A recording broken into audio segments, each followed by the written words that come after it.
Ndërtimi i kampusit të Kolegjit Evropian në Tiranë po realizohet mbi tokë shtetërore, në të njëjtin truall, ku ishte premtuar më herët ndërtimi i kampusit të Universitetit të Tiranës. Për të debatit mbi fondet, ky projekt ka ngritur shqetësime serioze edhe për mënyrën se si po zbatohet nga pikpamja ligjore dhe proceduriale. Sipas ekspertëve, për këto projekt nuk rezulton të jetë miratuar një plan i detajuar vendor, dokument kyç dhe i domosdoshëm kur kemi të bëjmë me projekte të kësaj përmase. Por, pavarësisht mangësive, Këshilli Kombëtar i Territorit miratoi lejen e ndërtimit më 2 korrik të 2024-s. Për studiuesin Taulant Muka, përgjegjës janë drejtuesit e institucioneve arsimore, të cilët favorizojnë institucionet ndërkombëtare duke shkatërruar pronën publike.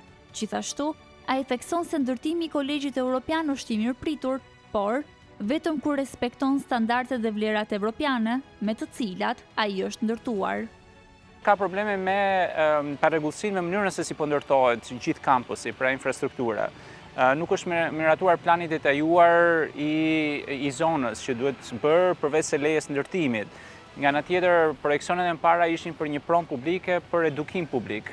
Dhe tashmë nuk është më për atë qëllim, është për një pronë tjetër.